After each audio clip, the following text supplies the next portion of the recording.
hasret çeksim, ellerim sana yetse, arzulara bağlap seni uzaklara alıp gitsem. Yine gözlerinde hissem, yine ellerimde bitsem, şadlığımı bağlap sana, kaygımı alıp gitsem. Yar gel söymene gel, gözlerime bakmana gel, kalbimde sevgin odunu gel vakı yakmana gel. Yar gel söymene gel, gözlerime bakmana gel, kalbimde sevgin odunu gel vakı yakmana gel. Ümitli gözlerine karasam, ayrıca kalbimin kaygısam yarasam, sensizlik günü artırganmısam, dödebilmen gözlerine yaş aylasam. Sen gözlerimde men gözlerimi görümdü, sen ışığından gidip yadına dönümdü.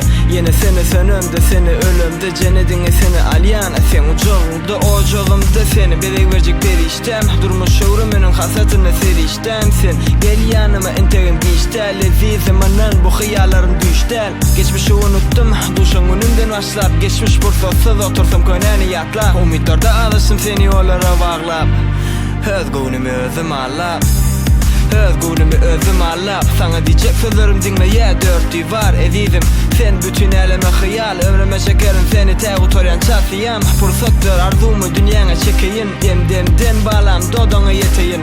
Bakayın aydayın, kara özüne ölüm, sensiz geçmez günüm atmaz zanım. Yar gel söymene gel, gözlerime bakmana gel, kalbimde sevgin odunu gel vakı yakmana gel. Yar gel söymene gel, gözlerime bakmana gel, kalbimde sevgin odunu gel vakı yakmana gel.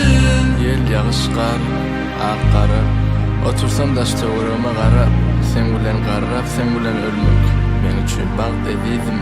Gözüňümde şenizem ilkinji gezek, meni ezizlap bagryňa basışyň, ogrin bakışyň meni ýakşyň. Bakışyň bilen ýene meni baglaýsyň, meniň baglanışym ýene allanşym. Owadan ülküňden ýeka bardaşdym, ýeka ardaşdym, halas et meni söýgüň adasyndan al çek meni. Her sahar sipalap ýene oýarsam, ukyň asyny saçyňy oýnasam, doýmasam mylaýym keşfinden senem näzesin, ýene aýnasyň ezizim. Ayna nedir? Gownuňa degin sen nädir? Ädim ýeteli bagty, akideýin bag sönmejek ýagta. Demdeme gelse ezizim, el ele bersek ezizim.